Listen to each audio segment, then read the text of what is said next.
Hello, everyone. It's a new episode of JSP Coffee Podcast, and today I want to introduce you my guest, Fabrizio Gramuglio, Senior Innovator with more than 20 years of experience in innovation and technology management, strategy, and business analysis. Three-time startupper, two-time funded, Singularity University Global Ambassador, exponential organization consultant, and a TEDx speaker. Currently serving as a team member at Knowverse, an adaptive learning framework that leverages AI and Web3 technologies to make education accessible for everyone. Hello, Fabrizio. Nice to see you and nice to have you as a guest on my podcast. And how are you doing? How was your day? All good, all good. Here we are in Frankfurt, as you probably already know, and it's already winter, so let's say everything is good. Yes, it's getting cold recently. And today we will discuss how AI technologies are helping education. And probably as you and me were studying in schools and universities before, and I guess you had the same situation as I did. We had only books to take the whole information from, and also we were lucky if we had a teacher who was passionate about his work and wanted to try new tactics of learning. Um, like providing some additional quizzes or games even into the school program or university program. But right now we have different era, I will say. Like technologies is coming into our life. We try to use technology in every aspect of our life, and education is also one of them. So can you please tell me how do you see the technologies already transform the education system and education landscape, and what are the significant changes they brought about? So, as you said, technology already changed dramatically the educational landscape in different ways. Some examples that we can address are, for example, as you say, access to information. Now we have internet that have made an incredible wealth of information resources. Educational material are available to students and teachers like never before. And this also expanded the opportunity to self-direct learning, research, and collaboration.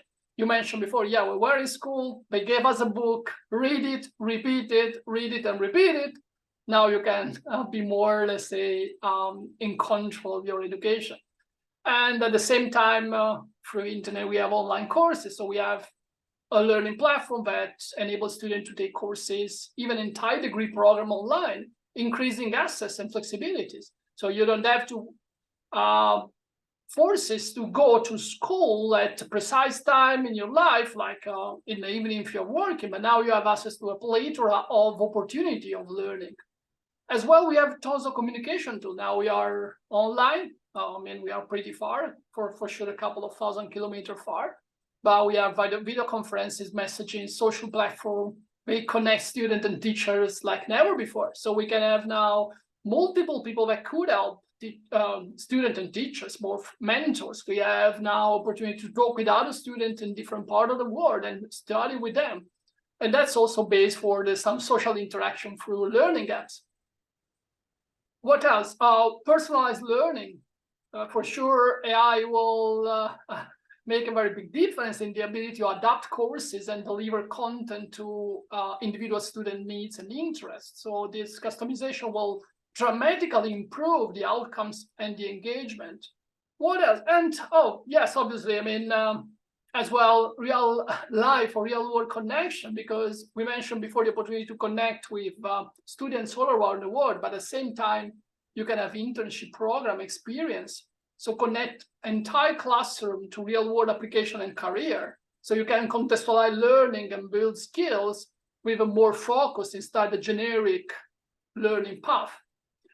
And the most exciting part is that at this pace of technology evolution and is going on accelerating, this is just the beginning of what we will face in a couple of years in the learning ecosystem. What do you think like the main educational problems that can solve right now?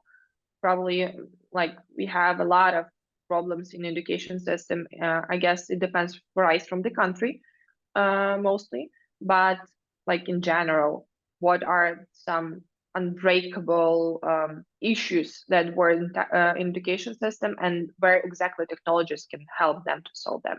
What is definitely correct. The main goal of using technology is mainly for open education. And so, as you say, solve unsurmountable challenges like social inclusion, like economical inclusion, like barriers. They could be accessibility or other types of barriers.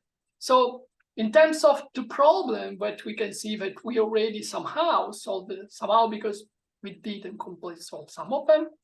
We can for sure enlist the access, as we said before, online learning, remote education technologies have the potential to provide education to students who, despite geographical isolation, cost, and other barrier. This will help dramatically if you think about the educational inequality. As well, engagement, as you said before, some teachers already try a bit of edutainment, gamification, interactive software, simulation, gaming elements, and adaptive learning can help keep students more engaged and excited to learn, and also will definitely improve the learning outcome because they will have the opportunity to develop not the pure academic skills, but also problem solving, leadership, and other soft skills that are very important for the future and the way we will approach to learning and job in general. Plus, one of the biggest, let's say, challenge that partially is already solved is the personalization. We have different style of learning, anyone. You and me, I'm sure we will have a different style of learning. And when we were at school, the book was one book for everyone. And now advanced software enable customized curricula, instruction, feedback. And so they can help students' strengths, needs, and interest. And also they can provide real support exactly when they need it in some specific topics or curricular area. I agree. And I think also technology could help teachers as well. Because as you say before, we were lucky if we have some creative teacher, but today the platform are as well for teachers. They can provide with real-time data, content, even lessons already prepared in the multiple environment as well, not only the pure physical environment, we can have the electronic environment, virtual environment, etc., and everything is there. So there's an immense opportunity also for teacher to dig into what is already created and then expand their opportunity to teach. And I think technology is just at the beginning of solving this educational problem because we still have 40% of the population that is not connected. They have internet because, we always say, we cover 98% of the world population. No, we cover 98% probably of the Earth, populated Earth, but we didn't cover the population. So 40% of the population in underserved country are still disconnected. So when we say, hey, we have internet, no, we are lucky that we are having internet, but we're still people. So we will need a bit more advancement in technology, and they are coming because we know from a different program that the goal is to give access to these people and the opportunity of education can leverage from them. Yeah. Can you provide some examples how exponential technologies like AI or VR are being used to address current challenges of education? Yeah, I think it will take probably a couple of hours to go through all example in the latest, just 3 months, we saw an impressive amount of new solution, very exciting, able to help people. For example, AI, as we mentioned before, could be used, and it will be more and more used to provide customized support and supplemental instruction to students. I imagine that soon everyone will have an AI tutor, can offer a student additional explanation, practice, feedback, exactly when and how they need it. This is the biggest difference compared to the online education we have today, because it's still one format serves all, even if we have tons of platforms. So this will be the biggest breakthrough: personalized learning and assessment. Other technology for sure, immersive VR simulation, for example, will allow students to engage in hands-on learning experience or scenario, but are usually too expensive, dangerous, or simply impossible to recreate in real world. For example, I imagine that instead of visiting, I don't know, the milk factory near your city, that's probably a common experience in our class life, you will start exploring Mars or witnessing historical events. That will be definitely more interactive, experiential learning and exciting. So you will have something to tell your parents when you will go home, and your friends if they are not in a school. As well, AR, obviously, with the ability to overlay digital model into the physical world, will dramatically change our ability to study complex material like chemistry. You can visualize molecular in 3D management, medicine, where you can see anatomical layer and system architecture, when you can move the items and go through the building. So this technology, I think, will dramatically increase the engagement, the outcomes, and also we will have a new type of learning, what we call learning experiences, where we mix science fiction with reality, and then we will give people the opportunity to live these experiences, not as boring lessons about how to prepare milk, but it's somehow interesting maybe, but obviously visiting Mars or maybe do something different is completely another story. These are the main three biggest opportunity I see for technology, but obviously, as I say, there's tons of them, and they will pop up in the next year at an impressive and exponential rate. Yeah, I think I'm starting to be jealous for our kids and grandchildren because they will have like enormous amount of information in different types. So they will be able to really find some interesting topics for them. For example, I hated chemistry, I hated physics because it was always all in books and like formulas, and you were not able to touch and to understand how exactly it works. So probably it was not interesting for me. Maybe if it was like kind of VR integrated and I was able to like explore the whole processes, not just by learning it, but also seeing it, it was different for me. So I'm really and if you think about virtual reality and you think about the interactive system, so you can not only see, but you can touch them soon. So things will get more and more exciting because you can prepare your own chemistry reactions and see them in action without destroying the school. So it will be a good plus for both, I think.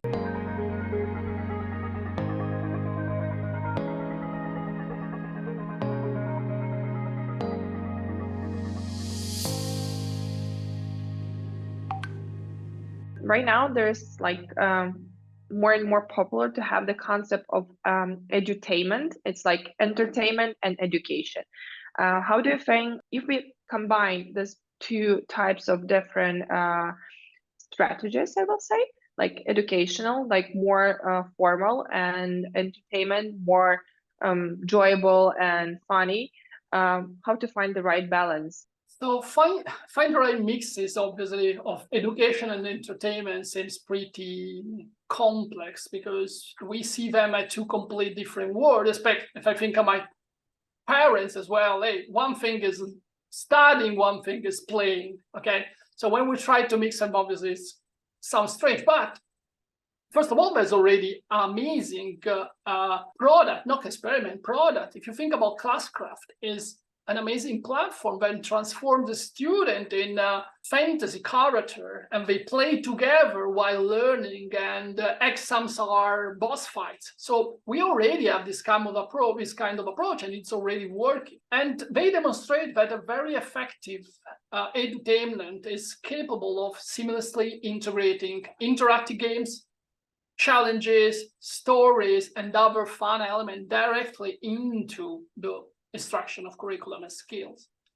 And the result is that this kind of approach will motivate students to keep progressing through the material in order to unlock new experiences, because the point is that you will offer them something completely different. So the reward is not, oh my God, another 10 page of the book, but the reward is a new experiences. So the way you will build the game around these experiences and the ability to unlock these experiences will completely change the excitement.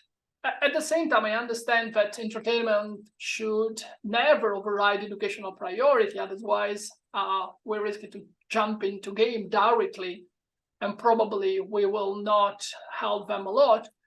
But I think it's very controversial, because at the same time, if you're thinking about problem solving, and if you think about virtual environment or real environment like escape rooms, we have very good examples of gaming putting together gaming theories and gamification technique with the problem solving. On one side, you have game rewards, point system, creative media, and a lot of exciting features, and you should align them with the learning objective. And I think that the difficulty is really to try to find the equilibrium between the learning goals, let's say the final assessment of every institution, and the engagement. But as I say, those are already good experiments, there are already amazing framework. We develop a lot of literature about also the behavioral attitude of the players. And so we can apply these behavioral insights into the education to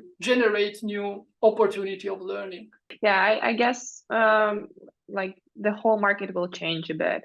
That the market that we see even right now, like we have a lot of games that have some history, like real history inside of the game.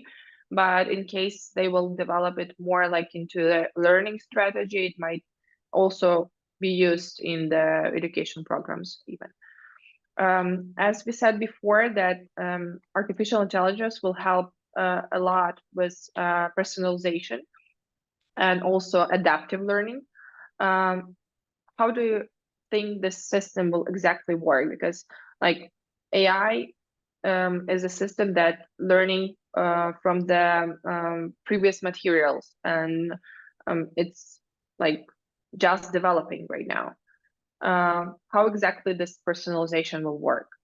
As a general layout, let's say that in general, when we think about adaptive learning system, is the idea, as you mentioned, to use artificial intelligence to provide customized educational experiences, as we say before, for each student. And they will work by analyzing performance data to build a profile of each learner's strengths, weaknesses, interests, and optimal learning modalities. What does it mean? It means that if we would like to push it further in to 1 or 2 year future, not so far, we can go deeper and deeper. What we learn today from generative AI is our ability to take every kind of knowledge and reduce the knowledge at atomical level and readapt the knowledge. This is what we learn from them. And if we will use this capacity, not the tools, just talking about the capacity, to readapt the content based on the user need, that will completely change the way we will see education. So let's make a very basic example. It's the typical example I use. Let's say this interview is a very good example. So we already decide the tone, we decide the content and the media. And let's say our user don't like the media because it doesn't like to look at the video for more than 5 minutes or 2 minutes probably, or 30 seconds. Or it doesn't like the video at all because it's more like on auditory, or it's more like on reading. So our content has 2 layers of, let's say, abstraction from the point of user. But in the future, what we can do is to take in this content and provide the user exactly the content he needs with the didactic he needs. A fantastic example, I think, is the Wired video when there's a physics professor was explaining, for example, quantum entanglement to a 5-year-old, a 12-year-old, a 20-year-old, or a physician professor. That's a very amazing example of what AI will be able to do in the future. So provide the same content at different level or with different didactic methodologies to different users based on their needs and the background. So the idea is that the AI, it will be available to tailor lessons, assignment, and even the feedback for each target, and each target based on their needs, not on what we think is correct for them. So, for example, I think that the tutor will spend more time explaining you chemistry instead of art, maybe, and will spend a lot of time with me trying to explain why Latin doesn't work for me and explain me the rules, so I find it more engaging. And this is where I see the opportunity to really change the way we will convey the education, not just the content. Content is just one of the main ingredients of our education recipe today. But and then you will obviously have AI capable of tracking your progresses in chemistry, help you when you didn't solve the exercise correctly, and then go on continuously to help you to go through each step of your curricula and reach the best level for your assessment. So I think then once we will be able to really implement an AI-driven adaptive learning, we will dramatically be more inclusive and increase student engagement, knowledge retention, and outcome. Because we will design the learning around their needs and their goal instead of generic national programs. That will be the biggest difference for me. As you said before, like you see the opportunity more in like adaptive learning of with AI technologies, but also I see one more like milestone with information that we will get from the AI technologies. Especially, I think it will work with history, I guess, because we have different views posted online, in books, even in different languages and depending from the country. How do you think the AI technologists will struggle this milestone with misinformation and fake news? How exactly AI technologists will help to like work with this information and create a new history?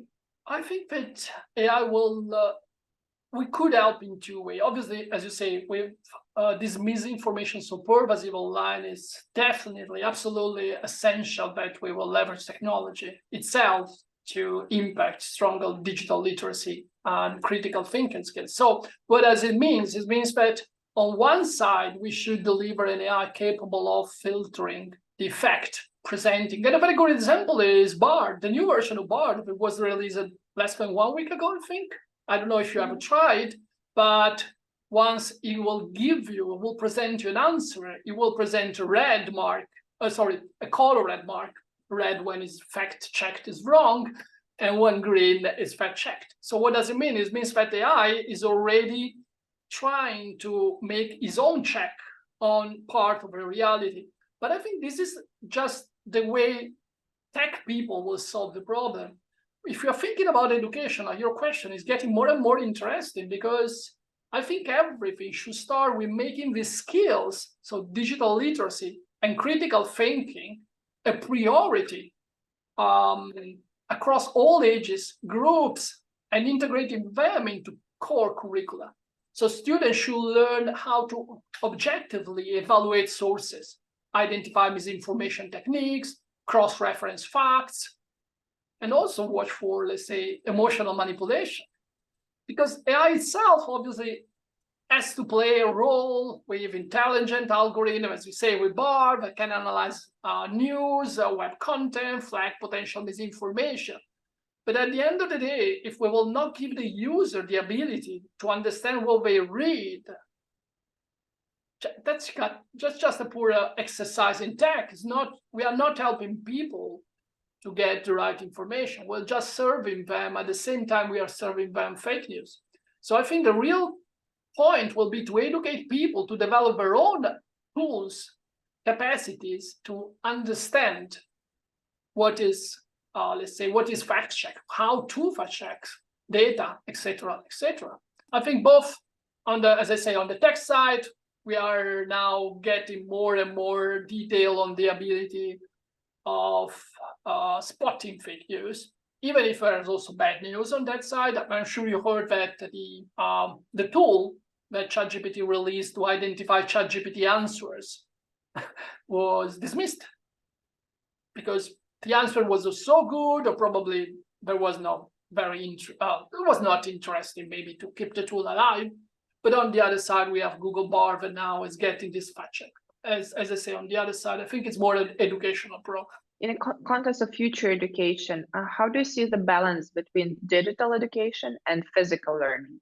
Because as we see after we had a pandemic, probably we started adopting more and more e-learning into our life. And people are starting thinking that they probably don't need universities and schools to go into and to communicate with other people. They can learn everything from like digital tools and e-programs.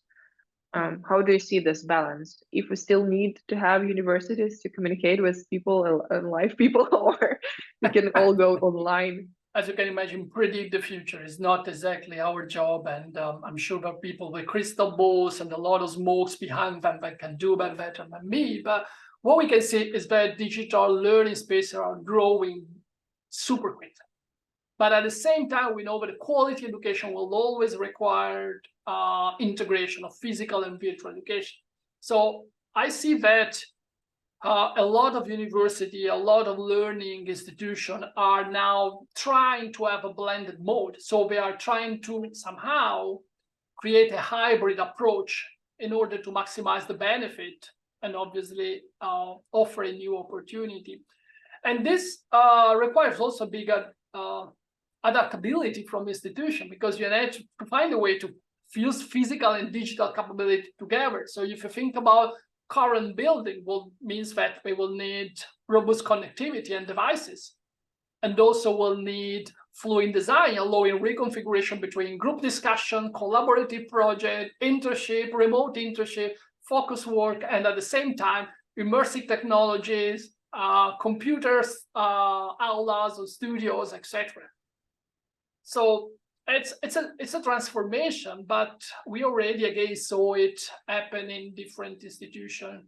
What you mentioned with, for example, the pandemic was a very, let's say, good example of necessity that push forward this integration, because even now institutions have learned, they have been forced to learn how to provide online courses, and now people can choose between this blended learning, half of, for example, practical groups or discussion or practical face-to-face lesson, and at the same time we have a lot of virtual instructions, virtual meetings, and they can have virtual lesson as well.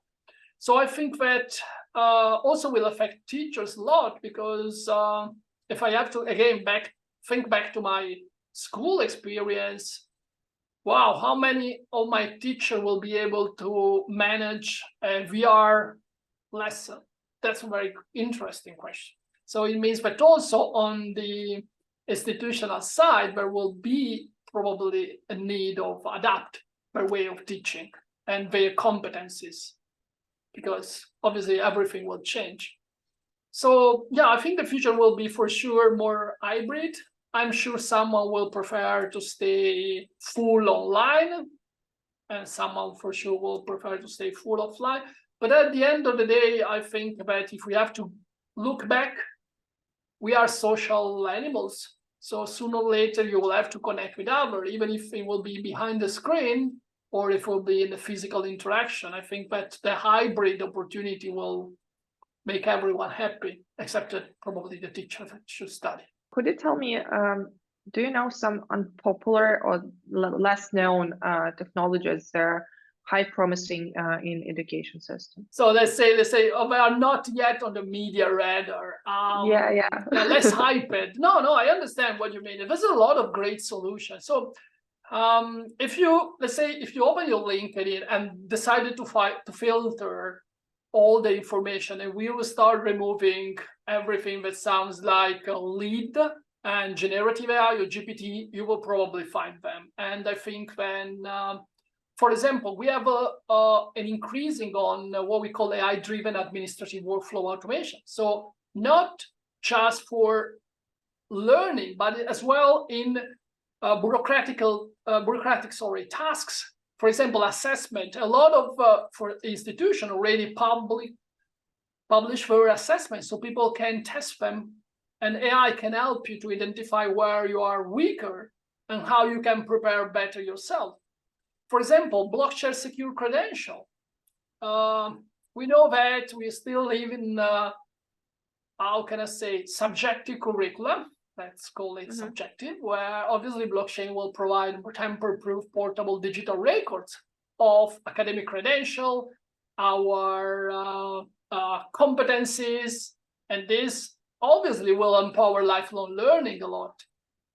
Also, we have social emotional learning apps. So they are basically AI augmented apps to teach soft skills like empathy, ethics, mindfulness, managing stress, anxiety. And these are very important because this critical skill, they will not offer just an overlooked in curriculum, but that will be the most important skills in the future of life learning. If you take a look at the report from the World Economic Forum, you will see that just 1/4 of the diagram is into the normal academic curricula. The other 2/4 are more on the soft skills and the ability to relate with others. For example, another amazing technology when we talk about inclusion are AR and VR solution for special need. There's a lot of interesting extended reality technologies that have an amazing potential to help students with disability. Adapting materials, as we said before, the same material could be adapted and crafting new, safe, by the way, simulated spaces for skill development. And then one of the most, how can I say, brave, bold, and let's see what will happen, opportunity is what we call precise education, sorry. It means that part of the needs are not the needs you express, but are based on your genetic. It's based on neuroscience and behavioral data to develop really ultra-personalized learning plans based on the student's cognitive makeup and strengths. This will be the latest level of adaptive content based on the users. So we will go deeper into neuroscience and genetics to try to understand the user. Thanks a lot for this conversation. It was really interesting and insightful. Hope everybody enjoyed it and learned a bit about new technologies. And thank you a lot, Fabrizio. No, it was a pleasure. It was nice to have you guest. Thank you. Thanks everyone for watching. I hope you enjoyed it. Please don't forget to press the button like and also share it with your friends.